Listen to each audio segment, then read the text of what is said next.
Welcome to Cinema Chop Shop. Watch, chop, retrofit.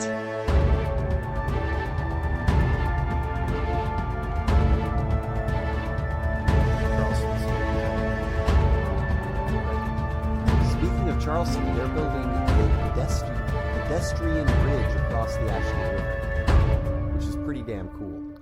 But this is not a municipal planning podcast. This is Cinema Chop Shop. It's a movie podcast, and we're glad you're joining with us tonight because we're going to be talking about movies.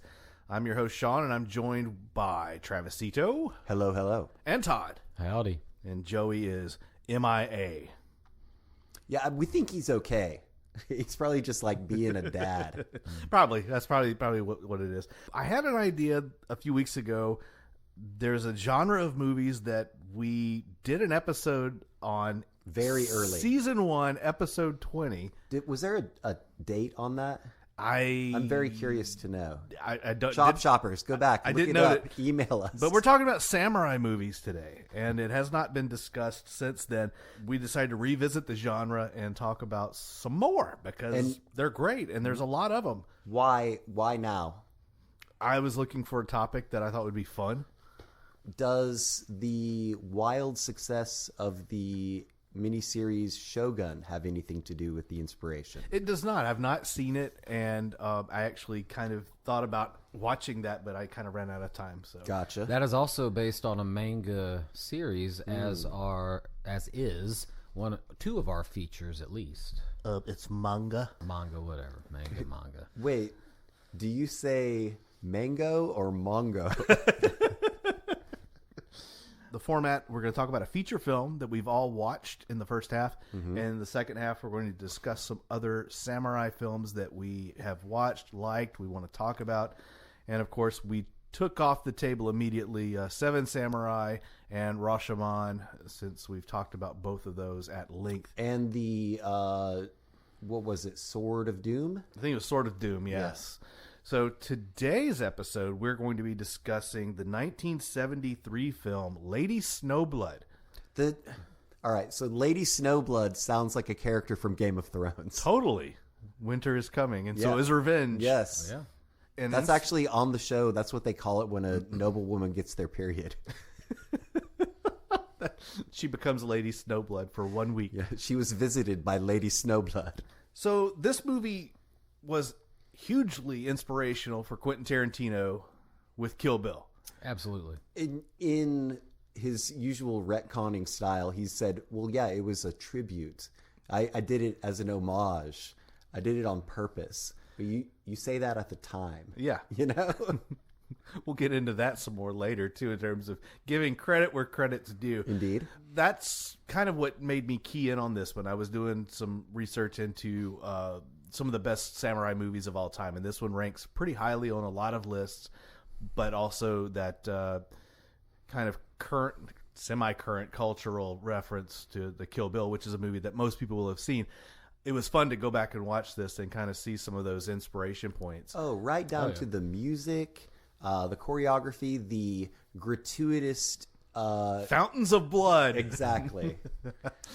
And that is a genre convention, as I'll discuss later on. Definitely as you get into the color film era of samurai movies. And I made a reference in one of my Letterboxd check-ins. The one you're going to talk about reminded me of a lot of the films I saw as a child. USA Network used to have Kung Fu Theater on Saturdays in the afternoons, and they would show a bunch of dubbed Asian films, sometimes karate, kung fu, and sometimes samurai.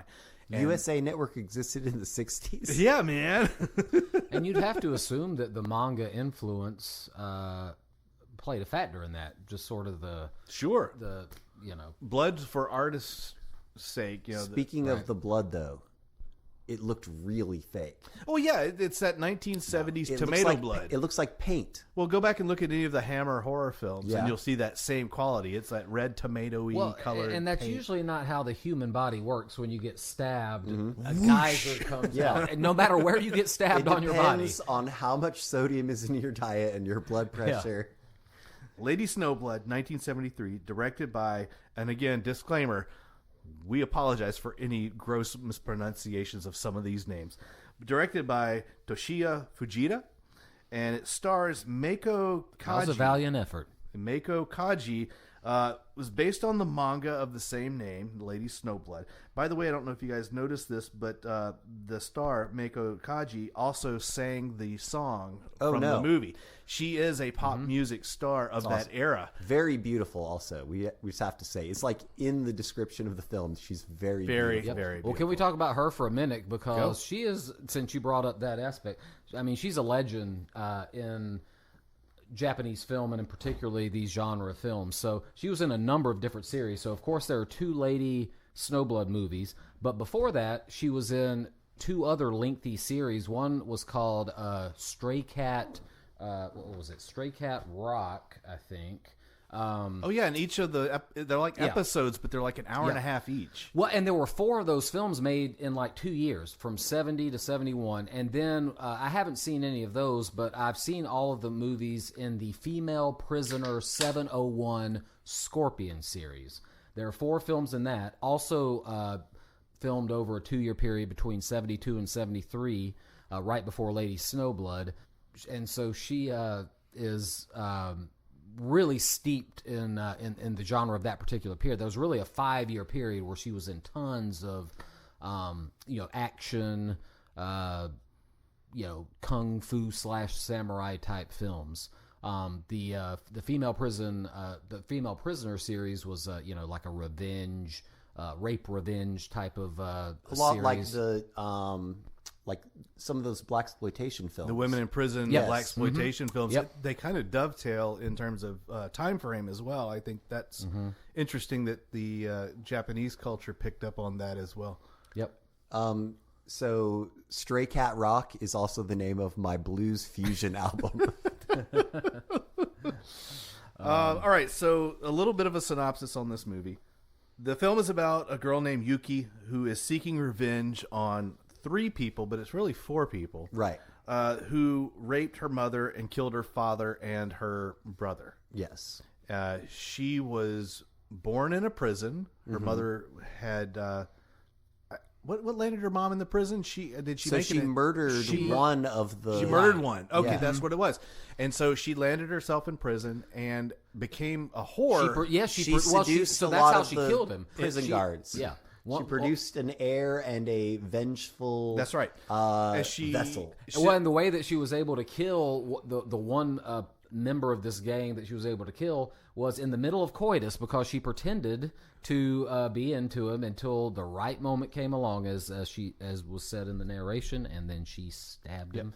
So she tells and confesses to all of her cellmates that she had sex with all of these prison guards in an attempt to become pregnant. Yes. And she basically gives birth in prison and dies in childbirth, but not before she reveals to her cellmates what the plot is and what their responsibility is. They have to get this daughter out of this prison and get her to become a revenge machine, and basically bring justice to the remaining motherfuckers. So this origin story was heavily drawn from by Tarantino with his Oren Ishii origin story.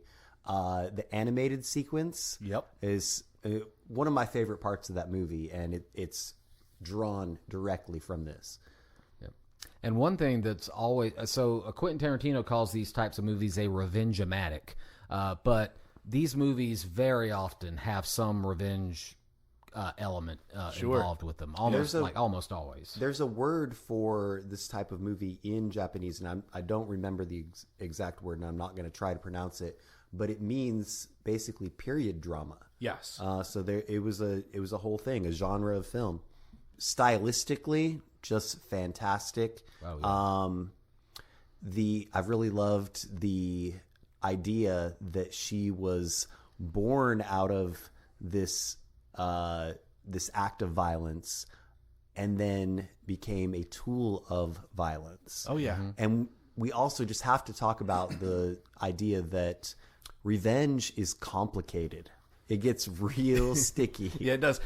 So we're introduced to her very early on she's a very almost demure Japanese lady. She's got her little umbrella, and she comes across one of her targets, and the fucking umbrella's got a sword in it. Of course it does. And it's so badass. Yeah. I It looks have to so say cool. that my lovely wife, Michelle, Drink. for a long time had a sword cane, a legit sword cane. I think that TSA took it away. Makes sense. She underwent some very rigorous training from a brutal master. Oh yeah. Those scenes were pretty cool. Yeah. He She put throws her down a barrel. He puts her in a barrel and rolls her down a hill. Right. And one of the toughen you up. assistants has a pity on her, and she's like, no, she's got to jump out at the right time. But it's a Rocky training montage. It is. Yeah. Right. It totally is. So we have the context of just how badass she is and what she's gone through. Again, very much in that Kill Bill kind of... Oh, who was the master that trained Kiddo? I can't remember his name, but the guy with the very long Fu Manchu, the Right. gray, whitish hair. That's basically this character. Sure, yeah. He's a bastard, and I guess he's a sadistic bastard. Right. Because he gets off on this. We kind of join in this...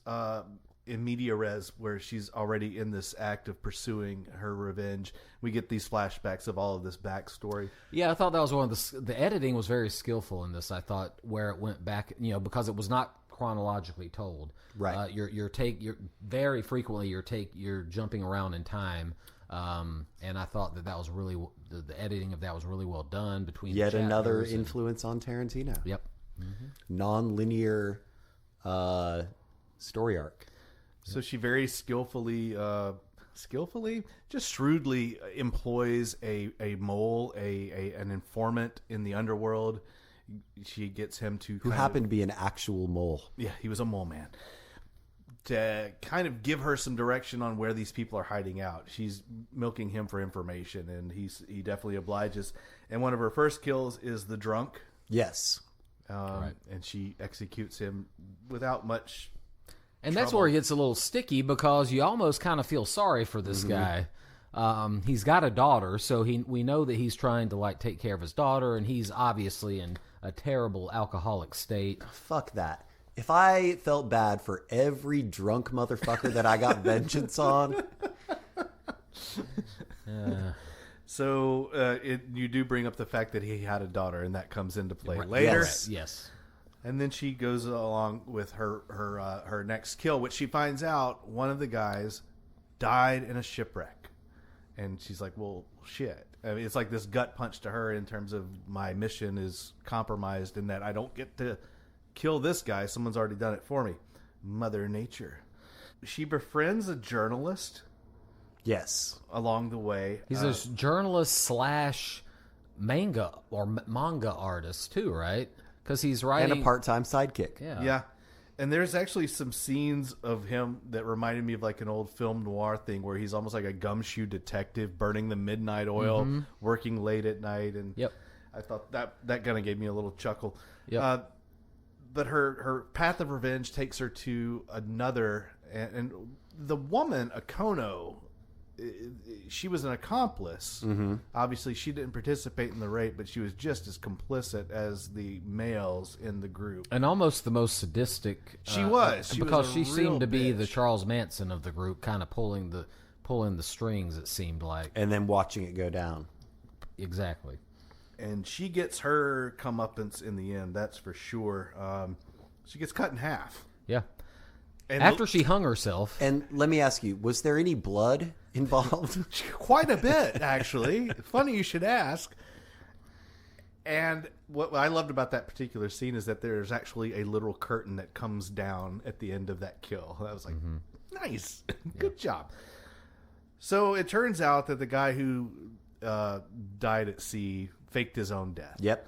And as luck would have it, his son is the journalist / manga artist who has the hots for our hero. So funny that all comes together at a masquerade ball.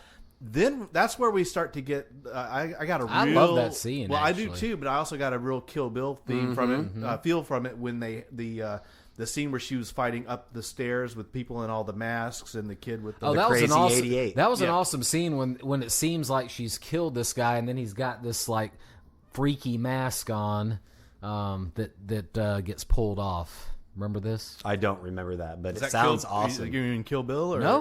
Lady Snowblood? Yeah, Lady Snowblood. Remember there was the guy that looked like her target in the room. Oh, yeah, the decoy. double. Yeah, the the decoy. double. Yeah. And then they pulled the mask off. And it was like this gnarly mask where it was, anyway. I do remember now that you mention it, and it was like, oh, that's where Mission Impossible got their idea. Right. So yeah, the father, Gashiro, what an evil fuck. He shoots his own son. Yeah, Yeah. In this whole melee because he's Multiple protecting her times. from getting shot.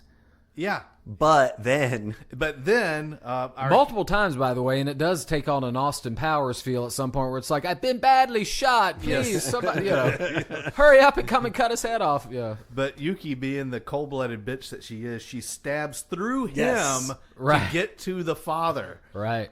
And then he takes a tumble over the railing, and then in the final scene of the film, the I hate to call her the prostitute, but that's what her name is Kobu. She stabs Yuki in her own quest for revenge. so a lot like the Vivica Fox character and her daughter in Kill Bill. But there was always rumors, or there's been rumors, that there would be a Kill Bill Volume 3 starring that daughter. I wish they would make it. Yeah. That would be so Make much that fun. your 10th film. Well, he's abandoned the movie critic, as they announced I know, this week. right? So, yeah. And Brad Pitt was going to play the same character from Once Upon a Time in Hollywood. Oh, yeah. And the movie critic was going to be played by that guy. What's the fat guy from Cobra Kai, who's hilarious? He was going to play whatever that Chris actor's Farley. name is. Well, actually, that That same guy guy is actually. in a Cobra Kai. You joke, but that same guy actually has been attached to a Chris Farley biopic. But anyway, whatever Nice. that guy's name is, he was supposedly going to play the actual movie critic role. Okay. But anyway, But it's scrapped. it's scrapped. Yeah. So So he could do he could do your idea. that's the plot of the movie. Yeah. And we just ran it down, start to finish, because we wanted to. And Beautiful film. Spoilers. You can watch this thing on HBO Max or Criterion. So it's They named that first one after both of our dogs. I know, right, Max? Yep. I quite liked this movie. I thought it was a lot of fun. I didn't think it was a masterpiece. It didn't have that. I thought it was perfectly fine. It didn't have that Akira Kurosawa feel of being way more important.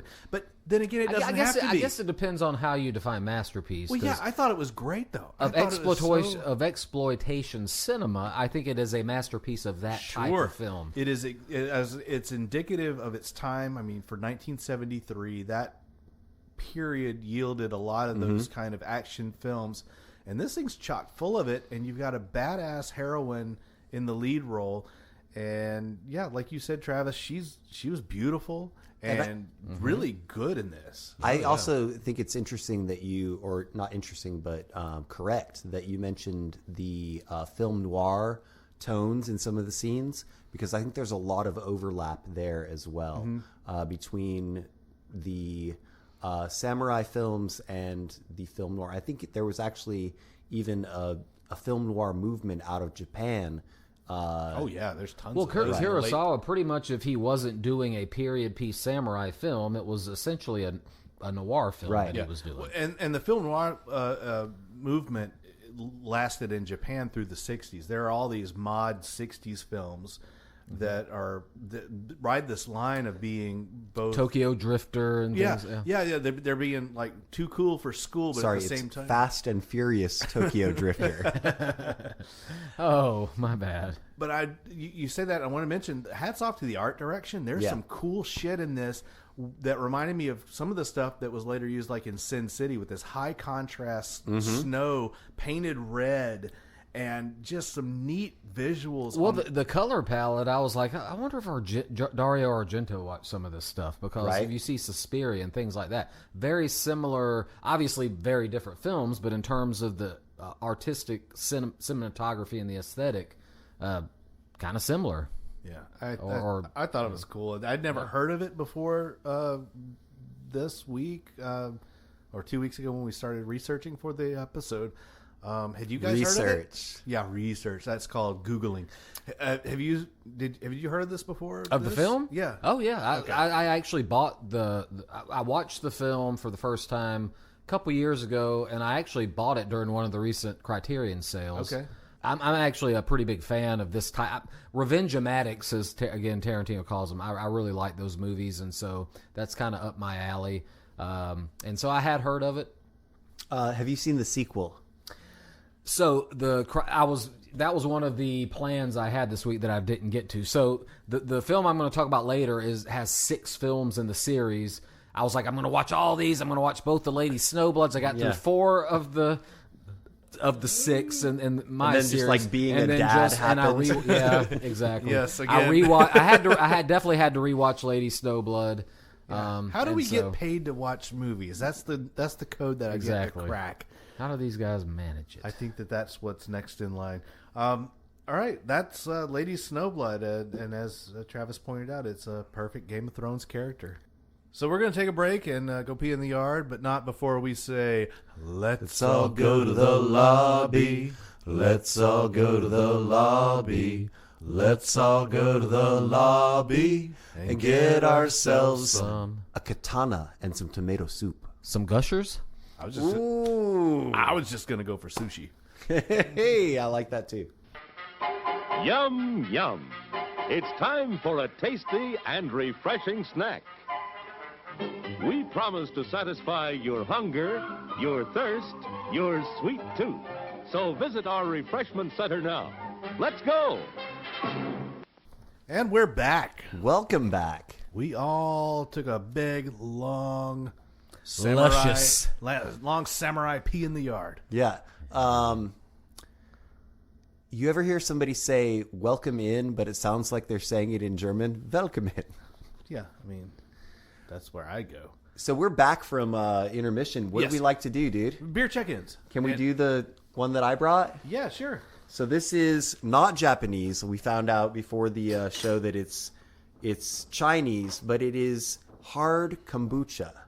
Hard kombucha. And this is a brand called Strange Beast with an I in the middle of strange. And, like strain. Like a strain. I get it. And it's from Sierra Nevada Brewing Company. Cool. And this is a watermelon, sea salt, lime, and mint. Pour it up. Can you crack it for us? Once again, 7%. So,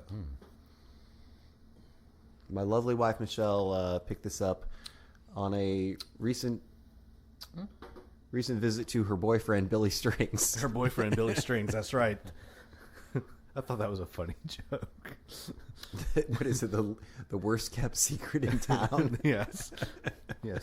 Your lovely wife Michelle has a lover, and his name is Billy Strings. Yep. This reminds me of dropping a Jolly Rancher and a Zima. Oh man, that used to happen. That was a perfect description. So you like it? That's what you're saying? I feel like I'm in college. Yes. College. Sorry, that's when they came out for me. Yep. Zima. Well, Is there a little bit of grocery store wine in there too, maybe? some Strawberry Hill, some Boone's Farm. Boone's Farm, baby. Hell yeah. You steal it from the grocery store and drink it under a bridge. So I'm assuming you're paying a premium And then price for vomit. this from Sierra Nevada to get the experience of drinking a $2. I love that you're trashing this beer because I'm not trashing it. I stole It's it from Michelle, and she got it at the Sierra Nevada Brewery. I'm not trashing it. I'm just thinking that there's probably a cheaper way to get this Of course, experience. of course, she's an avid listener. Yeah, I believe that. Oh boy. Wow. All right, so we're back into the second half of the Samurai episode, and the task at hand is we're all going to do our little book reports about some Samurai films that we've watched in preparation for the show that we want to share with you.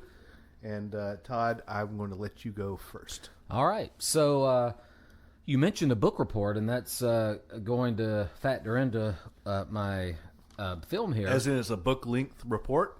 Well, there is a bound book element, but probably that too. All right, so the name of the film that I'm going to be discussing is Lone Wolf and Cub, Sword of Vengeance. I said sword for a second. Sword of Vengeance, not to be confused with Sword of Doom. Right. Right. This was the first of what became a 6-film series. And the Criterion Collection actually released all 6 of these films in a collection that I bought just a blind buy a couple of years back. And so this was a perfect excuse for me to kind of run through them. You went blind. Yes. Actually, I'll have something to say about blindness as well in a minute. But, oh my God, there's so much nuance. So there's a little bit of a lot of overlap with some of this genre stuff here. So the first thing that's interesting about this is, so Lady Snowblood was based on a manga, as we mentioned. The name of the author of that was this guy, and I'm going to butcher his name, Kazuo Koki. Sounds good to me. He also wrote the manga that Lone Wolf and Cub was based on. And in addition to that, he wrote the screenplay for the first film in the series. If you watch the films kind of back-to-back or around the same period of time, you will see aesthetically kind of similarities, thematic similarities, the revenge angle. So that was one thing that I thought was pretty cool, which I didn't. I mean, it was just happened to kind of random that happened. But these films came out around the same time. Lone Wolf and Cub, the first film, came out about 1972. It's interesting that all of these were pumped. Once they decided that the film was popular, they would pump these things out quick. Yeah. So the Lone Wolf and Cub movies, there's 6 of them. They came out over a 3-year period between 1972 and 1975. This was the first one of his to be adapted. But he's this guy, Kazuo, is a very prolific manga author. A film that we're not going to talk about, the producer of the movie is a guy named Shitaro Katsu. There's a 25-film series called Zatouchi the Blind Swordsman. So 25 film? There are 20, and Criterion released these in a box set. 25 of these blind swordsman films that predate the other ones. So between 1962 and 73, all those films came out. And you bought this? You bought this box set? It was a beautiful box set, and yes, I did. On the blind. They were like, the best one is when he goes to the fire festival. Yep, exactly. Todd, we got your money. Don't you worry. Hey, when they do the 50% sales, I'm buying something. Sorry. But and it's usually a blind buy. But anyway, the guy that was the star of those Zatouchi films was initially, they wanted him to star in it, but he was acting in those films still, and so he decided he wanted to produce them. The character's name, Ito Ogami, the main character, is a guy named Tamashiburo Wakayama, who is the brother of Katsu. Now, why they don't have the same name, I don't know. I didn't, get into all that. But is it one brothers. of the situations where your first name is your last name and your last name is your first name? I have no idea. The information I read said they were brothers. It didn't say step brothers. It didn't. I mean, great movie. half brothers or anything like that. Step so I don't know. brothers. But anyway, but he was Wakayama, up until this point, he'd had bit parts in a bunch of movies, Yakuza films, that sort of thing, and badly wanted this role. So much so that he showed up to Kazuo's house, the guy that wrote the manga, and he brought him a proved to him he brought a samurai sword with him, and because he's an overweight guy, the guy in the manga is like this fit guy. So he wanted to prove to him that he could do the flips and all this stuff, and he did them for me. He's like, "Cool, you got the part." That's fucking awesome. Yeah, I mean, it's when I read that story, I was like, "Man, that's pretty awesome." But that's now, like hold the on, time. That's like real quick. Did you say he brought him a bear cub? Yeah, that would have been funnier. This reminds me of the time that Shawn Young auditioned for Batman Returns in full Catwoman outfit that she brought herself to the audition. Didn't work out so well for her. Right.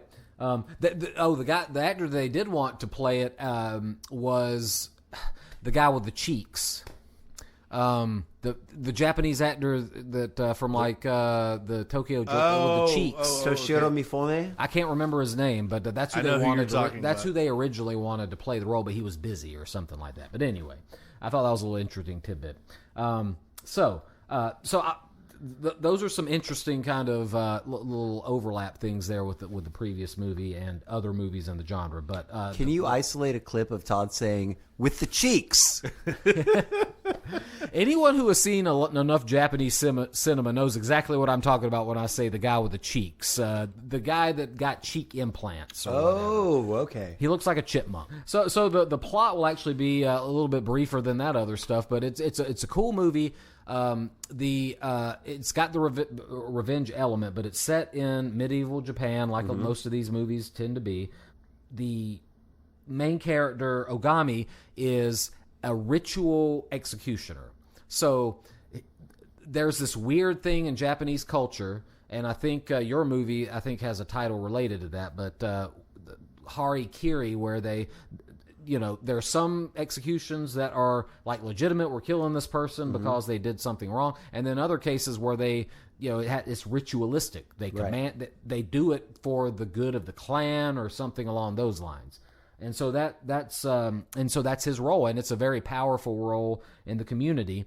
As early in the movie, the Yagyu clan. There are a lot of different clans. It gets a little convoluted, but you can kind of get it as you watch. But Yagyu be complicated. Yeah, they're called a shadow clan in the movie. But anyway, so in other words, there's the main group that's supposedly running things, and then there's a shadow group that's kind of Foot Clan who serves Master Shredder. Correct. There you go. Perfect example. This shadow group comes in because they want to take over this role of the executioner, and I can't. There's a Japanese title for this role. I'm not going to even try to pronounce it, but it's a very powerful role. So they come in, they murder his wife, they plant evidence in his prayer room that he has, or his meditation room, that would implicate him as being devious towards the primary clan in order to get rid of him. So they order him to commit this ritualistic suicide. He refuses and vows revenge after his wife has been murdered, and he and his son, as he tells us, are going to go on the path of the demon way to hell.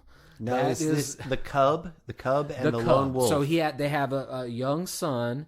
At the beginning of the movie, it's a baby. Fast forward to where after all this happens, he's pushing him in a cart, and he's probably about a year and a half, 2 years old.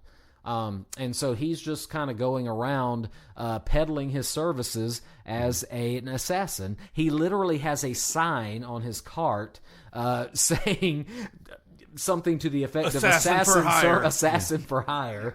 And he has a flat price. He's very firm about that. If people try to offer him more, he won't take it. It's like $500. He's the Aldi of assassins. Yes. So he's kind of like the progenitor, the early version of the modern bro dad. Yeah. Who takes the baby in like a strap-on, giant fanny pack, sling, to the bar. Yeah, kind of.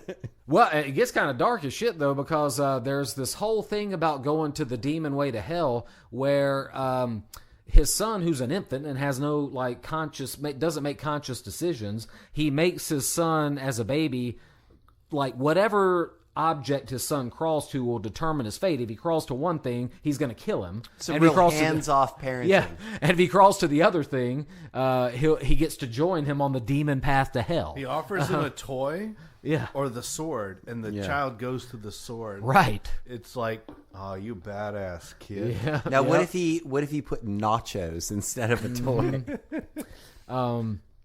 So. Anyway, so the movie starts from there. Oh, we're still at the start?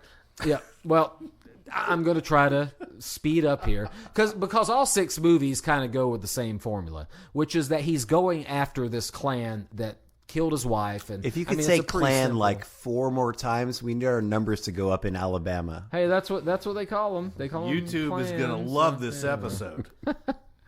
He's going after this family or this clan that murdered his wife, put him on the demon path to hell. And I won't tell much more about the plot because it's pretty straightforward. In all of the films, similar to Lady Snowblood, he's just seeking out revenge and doing a lot of damage when he does it. And but the fight scenes in this are amazing. The actor Wakanyama really is apparently doing a lot of the act or the sword fighting, and the flipping around and stuff like that. Now, not the flipping around where he's jumping 15 feet in the air, but like, some of he can do a little bit of acrobatics and that sort of thing. That's cool. There's the You said he was 50? He was 42. 42, okay. Yep. There's the gushing blood element that was in Lady Snowblood. Blood, just like if you get stabbed anywhere, on your arm, anywhere, it's coming out like a geyser. And it's a beautiful cinematography palette with the backdrop of the Japanese countryside. It's set kind of in the countryside, which I'm sure they're doing because it's supposed to be in the medieval period. It's a little known fact that everybody in medieval Japan had both hypertension and hemophilia. Yeah, right. Right. And the one other thing I'll add before I leave you, sorry, but is the part with the kid who, as the movie progresses, becomes more and more involved in the violence. So there's a scene towards the end of the movie where one of the killers are coming towards him, and he presses a button, and in the cart, a sword comes out and stabs the people that are or the person that's trying to attack him. Sounds really sexual. Now, I'm going to sell you on this movie, Travis, because Todd omitted a very key element. That is? Titties. Oh, yes. There is lots of nudity in this episode, in Yep. this version of the movie. If I was to die on a boat, it would be the Titanic. Yes. So yeah, there's a weird scene that would not pass the Me Too muster. They force him to have sex with her, or they Yeah. force her to have sex with him. There's that element, but then she comes back later in the pool, the And he bath grabs water, her. and that's- And strips her Doesn't sound like clothes any off. of this passes the consent test. no, it does not. But yeah, it looks like he's going to rape her, but then it turns out no, he was doing something for her own good, where he was going to be tender with her. I mean, it's really weird. It's really weird. It's strange. Well, Lone Wolf and Cub. I'll even add a little bit more to this. I think I might have seen this movie. So Lone Wolf and Cub, the manga was republished in the 1980s, maybe 90s, by Dark Horse Comics, and all of the covers were done by Frank Miller. Oh, that's cool. So, Mr. Sin City and Mr. Screenplay for RoboCop 2. So there is a bit movie tie-in there. We should also mention that all of these movies we're talking about, most of them are based on manga. And the reason for that is that art form predates film by like fourfold or fivefold. I'm really good at math. But one thing I learned. Yeah, that's the reason. Yeah, and in Japan, in particular, during this era, manga was bigger. I mean, bigger than movies. I mean, it was a. I mean, now it's just adults, tentacle porn. like an everyday average adult would have like a manga, book on or collection on their coffee table type That reading. I think the idea is that you had a lot of public transit people, commuters, and things, and that was what people would read on the train or whatever. Mm-hmm. So Lone Wolf and Cub. There you have it. I went to a silent book club thing last night, and I read a comic book on my tablet. Nice. It was Batman Damned. Have you heard of this one? No. It's pretty good. The narrator is Constantine. Oh, John Constantine? I don't know. The Hellblazer? Is that worth going to? By the way, I've looked at that and thought, oh, that looks like it might be fun. Is it? I've only been to one. Michelle my lovely wife. Michelle Great. is a big supporter of it. Member, Well, you were supportive. participant. I mean, was there much interaction? It sounds like you. No. Okay. So here's how it works. You have to join the list on Facebook or whatever, and then the first hour is people just talking and interacting and talking about what they've been reading, and then the second hour is reading by yourself. Oh, Yes, or reading in your head, reading to the demons in your head. Also known as nap time. Well, I read a comic book. Okay, So that's fine. All right, Travis, you're up with your film. Ghost Dog Millionaire. Ghost Dog Millionaire. All right, so We recently talked about this film in our 1999 movies episode. it came out in 1999. It did very well in the bracket. One of the best years in cinema. Ghost Dog: The Way of the Samurai, directed by Jim Jarmusch, and it's a little bit out of his wheelhouse. This is not a typical, because I think of him as kind of like a precursor to the mumblecore genre, and this is not that at all. It stars our boy Forrest Whitaker, Yes. who had done some things prior to this. He did Fast Times at Ridgemont High, notably The Crying Game, and then this was one of his first leading roles. He's a very solitary figure. He is a hired assassin. I shouldn't say hired because he considers himself a retainer. Yes. Somebody who is in the debt of somebody else and will do what they are asked to do. Although he also gets paid for every hit that he does as an assassin. Solid. And so he's working for this kind of mid-tier mob guy named Louis, who years previously saved his life when he was getting jumped in an alley. His real name on his birth certificate is Ghost Dog, and Ghost Dog goes by the Way of the Samurai. Specifically, he is obsessed with this book, the Hagakure, which is a book of sayings by an ancient author, Yamamoto Tsunetomo. Our dog, Ghost Dog, is called for a hit, and it's another mob guy who is about the same rank Mid-level. as Louis. Yeah. But one thing makes him a target. He's sleeping with the boss's daughter. Yep. And we should point out the boss's daughter was involved in the Danny Masterson trial. She was one of the plaintiffs in the Danny Masterson. And she was like harassed by the Church of Scientology. I don't know exactly what her role in the lawsuit was, because there were only 2 women that were accusing him of rape, but yet there were 5 plaintiffs. Right. And she was one of the plaintiffs. She's not a Scientologist, but they came at her. I guess so. Don't come at me, Scientology. He gets there. He does the hit. He kills the guy he's supposed to kill, then realizes that the boss's daughter is also in the room. He takes her copy of Rashomon. Yes. This obviously causes problems because there weren't supposed to be any witnesses. And so the boss and his henchmen go at Louis, and they're like, what the fuck happened? And so he has to reveal who his hired hitman is.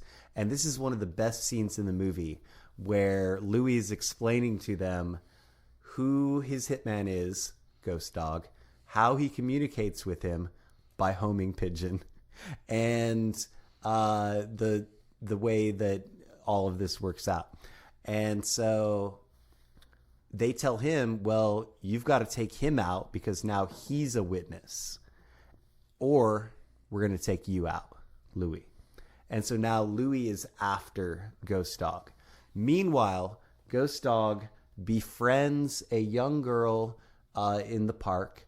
Her name is Pearline. Pearline. She's a great character. She's wise beyond her years. She was an actress on the Bernie Mac show. No shit. Shit. And so she's kind of, she approaches him, but she's also guarded. And then he proves himself to be a good soul. And she's like, why you ain't got any friends? And he's like, well, as a matter of fact, this is my best friend. And he is a Haitian Frenchman. He speaks French, but I think he's from either Haiti or Dominican Republic. Right. Yep. And He runs a food truck. He runs a rundown ice cream truck. Ice cream truck. That's yeah, right. and the music is always like warbled. It's like and even though they do not speak each other's language, they are best friends, and they have It's so like cool. one-sided conversations. Like, well, I guess you've got some business you've got to take care of. I've got some business I got to take care of. So even though they're speaking completely different languages that they don't understand, there is a innate communication between the two of them. Eventually, Ghost Dog, spoilers, shows up to the boss Varga's house and easily kills almost everybody there, sparing Louis, who he considers his Master. His master. Now, his method of killing is what? He uses a gun Right. versus a sword. However, when he reholsters his gun, he does the Yes. little samurai sword spin, Yes. and it's so fucking cool. That's yes. Eventually, Louis catches up with Ghost Dog, but not before Ghost Dog gives all of his money and takes the bullets out of his gun and gives them to our French-speaking best friend. And then, refusing to kill his own master, he allows Louis to shoot him multiple times. Yeah. Multiple times. 3 times, I think. And walks closer to him and gives him the copy of Rashomon. Yep. Yep. He turns around. Ghost Dog dies peacefully with his best friend and Perline next to him. He goes and gets in the car where the daughter is now the boss. Yes. And she says, "That's my book." And that's that fucking movie. Also, the soundtrack or the score was by the RZA. RZA! Who Yes. also makes a cameo. And it was Yes. just like Camouflage fantastic. Samurai. perfect. Yep. Did you? So apparently, this film was partly influenced. There's a French film called Les Samurai. Yes, Le Samurai. Yeah, by Jean-Pierre Melville. And a lot of the critics pointed out the similarities. Correct. Yeah, because it's the main character played by the famous French actor Alain Delon, however you pronounce his name.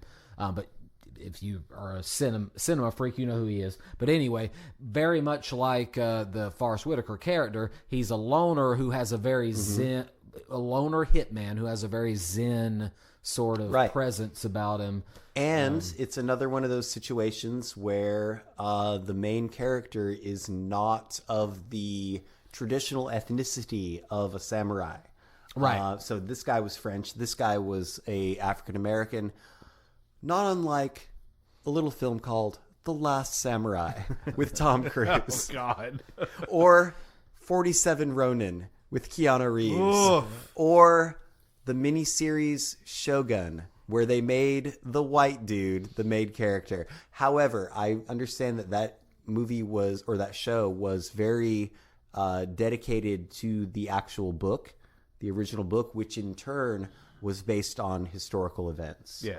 There you go. I just wanted to rant about cultural appropriation sure, for a of minute. course. And at the same time, I love the movie Dances with Wolves and Last of the Mohicans, Legends of the Fall. All right, I'm going to talk about one more movie, and this one is about the Cubs broadcaster Harry Carey. Hi, everybody. I'm a samurai. All right, so yeah, we're talking about 1962's Harakiri. Harakiri. This is directed by Masaki Kobayashi, starring Tetsuya Nakade.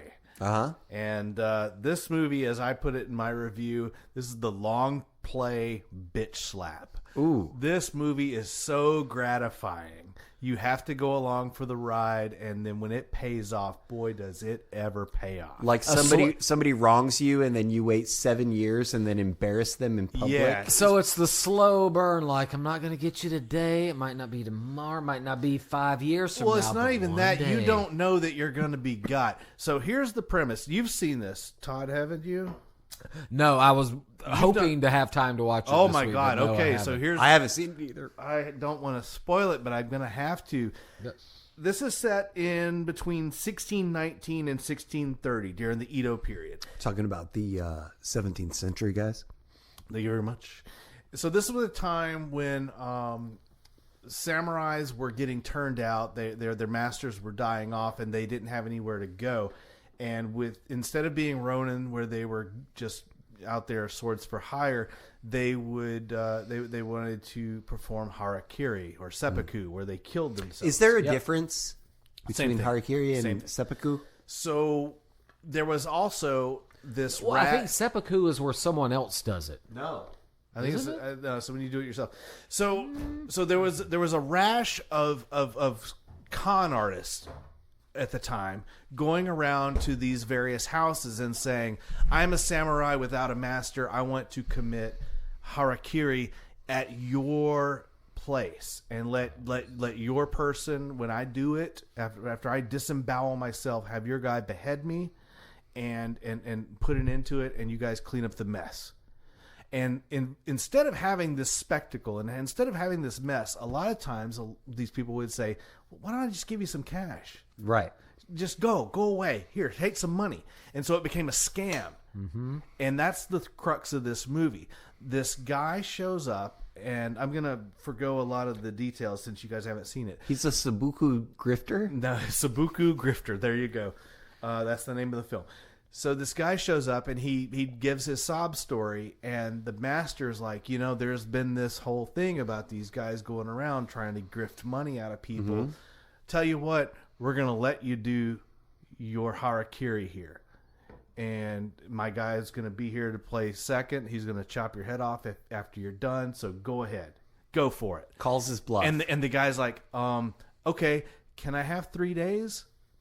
And the guy's like, no, you can't have 3 days. Go ahead and do it now. Do it now. He's like, but I want 3 days. No, go ahead and do it now. So the guy takes out his swords, and they're fucking bamboo swords. They're not even real.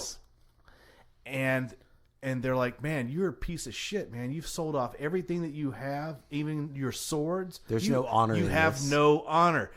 And the guy, he basically stiffens his lip, and he says, okay, fine. And he commits seppuku with a fucking bamboo sword. Damn. Right there in the middle. It's everybody's like, the guys like attendants are all just wincing at this. It's gross.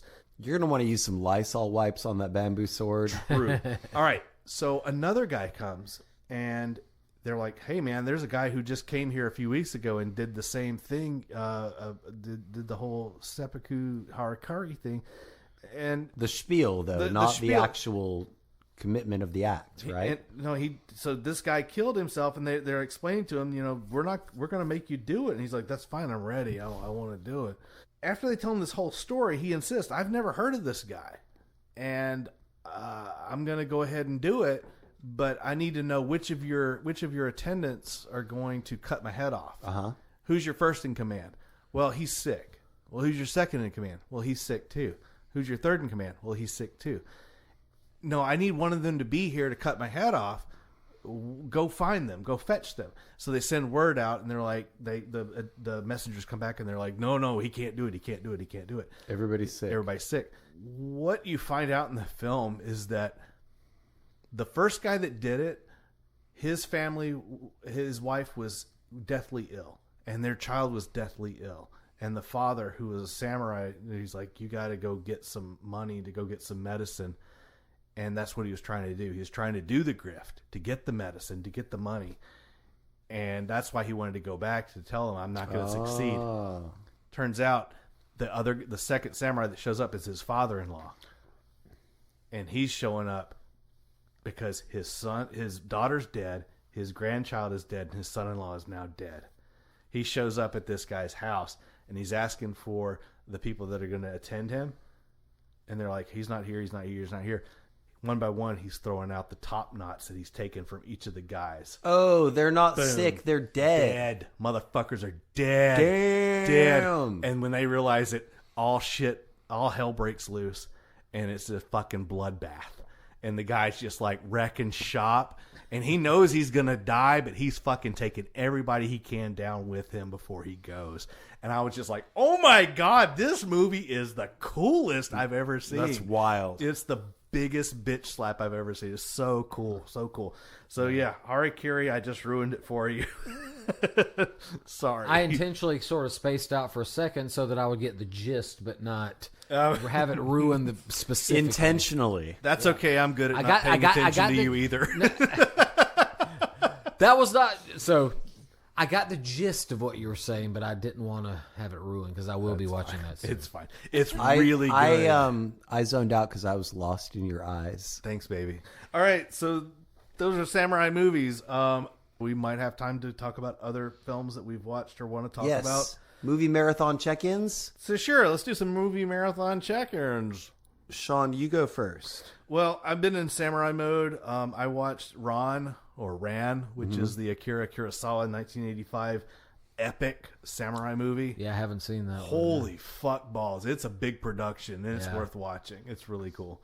That's not the one that Spielberg. There was one that Spielberg funded at one point. No, this was by the French. No, that's Dreams. I'm going to talk about Dreams. This is with the French Film Commission. Kajmusha, I guess he must have done two. He also did Kajmusha. Okay.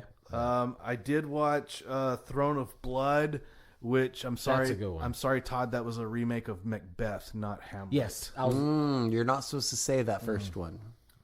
I know. In the theater, you're not. I watched Yojimbo. Yojimbo was cool.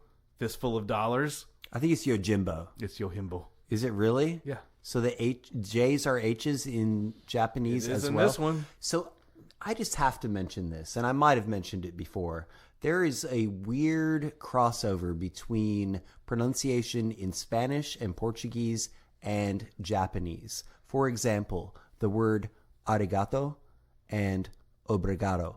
And I know for a fact that the Portuguese were exploring and attempting to colonize Japan back in the day. Okay. And I feel like there's just this linguistic overlap that I find very fascinating. Well, there are a lot of Japanese words that are derivative of the Spanish language, which is really weird if you're just like hearing it and you hear like this very harsh, comparatively to their language. It's really strange how some of those words still erupt from time to time. My first check-in today is going to be number 68.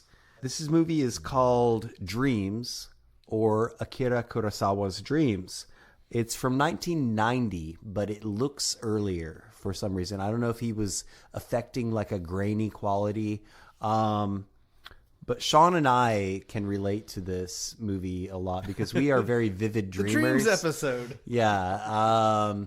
This is a series of fever dreams that Akira Kurosawa actually had recurringly. It's told in 8 vignettes, so it's a anthology. And it was co-produced by George Lucas and Steven Spielberg, who in this review I spelled his name as Sven Spielberg. And for some reason, Martin Scorsese is Vincent van Gogh in one of the segments.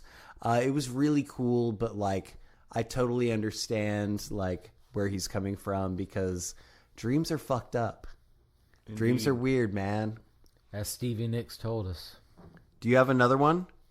I'm actually not gonna do a movie. I'm gonna do a Netflix series I recently watched called Unlocked, which is an experiment that was done in an Alabama prison where the sheriff came in one of the more violent blocks of the prison, and instead of having them on lockdown for 23, so the way that this block worked was they were on lockdown for 23 hours and had free time for 1 hour. Now, in this free time, could they do whatever they wanted? No, that was the thing. They had someone watching them at all times. So this sheriff had, looked into like prison systems in Europe and things like that. And was like, listen, we need to give them more freedom. Actually, it's actually the opposite of what we're doing. We should give them more freedom, more autonomy, and the evidence suggests that this will work. So he convinced the people in this prison system to go along with this. And some of the people in this, and this was not like, petty criminals. Some of these people were up for capital murder and things like this. So so what happens is they take away the guards that usually there's always a guard there. There's no guard there. They don't make them stay in for they get 1 hour out and 23 hours in the cell. No more of that. They can kind of hang out. Wait. How much time do they get inside and then outside? Before they're in the cell 23 hours a day, 1 hour out. When they do this experiment, they just have the freedom to. They don't even say. Oh shit! I'm not so even it's sure. like a battle royale. Yeah, well, that's what some people are worried about. His theory is this. Sheriff's theory is okay, based on the evidence of places that do this, it'll actually work out. They'll work together. They'll come up with a system that works. It's an evidence-based strategy. Yeah. And so it's really cool because you get to know a lot of these inmates, some of them who are like hardened criminals. But wait, is this a documentary? hard. It depends what time of day. Erect. But whatever. But in any case, it's interesting though because there is like an order that starts to emerge as you start to watch this. Is it fictional or is it a documentary? No, it's real. It's a documentary. Yeah, it's a documentary, and when do they start playing the people games? the people that don't get on board, it's interesting to see how they deal. Squid Game. See how they deal with these people who don't want to get on board with the program. And there's this whole thing about like the older guys, of course, are trying to mentor the younger people. Yeah, they're veterans. But the younger people are like, "Fuck y'all, you're felons too." Like, just so like a this whole rookie thing would say. Anyway, it's really cool. I recommend watching. Very good. Unlocked. Awesome. Can I do another one and then we'll both talk about one that we both watched? Oh gosh, yeah, sure. All right, so this one's going to be very brief. I watched Monkey Man. Okay. Now this is Dev Patel's directorial debut. Is it directorial or directorial? We talked about this last week. Directorial. Yeah. Okay. Directorial. He decided that he wanted to make a better John Wick movie and also write it and star in it. And it's fucking awesome. So it also mirrors the plot of a lot of these vengeance samurai movies because his town in India, his village in India, is wiped out by a local corrupt police force, and his mother is raped and killed.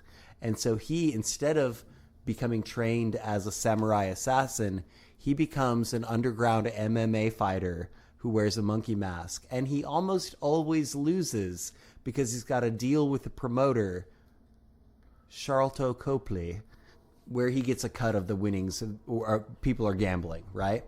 But then he works his way into the upper echelon of society in this area, where the sheriff and the corrupt police force are also working in tandem with this basically celebrity cult guru. Jesus. Yeah. And so he has to, go in, kick ass, wipe them out. Now, I will say one thing that differs from the John Wick movies is that he's not particularly trained in... Yeah, I got that from the trailer. Gunplay, or he basically can take a beating. Okay. That's his advantage. And that he's very patient. Okay. Which is another one of those revenge is a dish best served cold, right? Like it. Yep. So yeah, and then we both watched a movie that was highly anticipated. Yes. A kind of almost an art house horror. Yes. At least it was presented as that. And it's called Late Night with the Devil. Yes. Now, obviously, you're thinking, that's the name of my favorite porno. But it's not that. It's about a guy named Jack Delroy, who is battling against Johnny Carson for the top spot in the late night wars of the mid to late 70s. And you might say he's got to make some sacrifices. Yeah. I was on board for this movie, and I was hyped for this movie, and the first time I watched it, I was let down because I had built it up too big in my brain. So I think you took 3 melatonins before you watched this movie. So I watched it a second time, and while I still don't rate it as highly as you do, I do like this movie. Yeah. I'm excited for what might come from this franchise, if they want to make it a franchise. I don't know how you could. I don't know how you could make it a franchise, but I will say I was intrigued by the idea of it supposedly being a lost master tape. But you have a theory about this. Well, I have an improvement on the film. Okay. And because if it is a master tape, there would not be a 2-camera black and white behind the scenes during the breaks. What I think would improve the film if they would just let the cameras unmanned just sit there. So you're picking up wild audio and whatever context clues you can from people passing in front of the camera or what's in the fringe really opens the door for some creepy shit to happen. I think that's brilliant. And man. that would have made the movie better for me. If you haven't already, please follow us on social media. We're Cinema Chop Shop everywhere except for YouTube, where we're Cinema Chop Shop Podcast, where you can listen to a video presentation of this podcast. But you psychos. You psycho beasts, you. We're going to do an episode in a couple of weeks. I think it's going to be another watch party. It's a film that I think that everyone needs to watch, and I'm going to keep it a secret for now. Oh. It's something I've talked about. We also had an idea that we've talked about but never done a proper episode on. Oh, yeah. Twin films. Twin films. Not twin brother and sister, brothers. Movies that come out at the same time that are basically the same movie. A la your Tombstone and Wyatt Earp. So we'll get into that a little bit later. In the meantime, we want you to love your friends and love yourself. And tell them you love them. Tell them you love them, and just take advantage of the time you have together. And please remember to watch, chop, retrofit.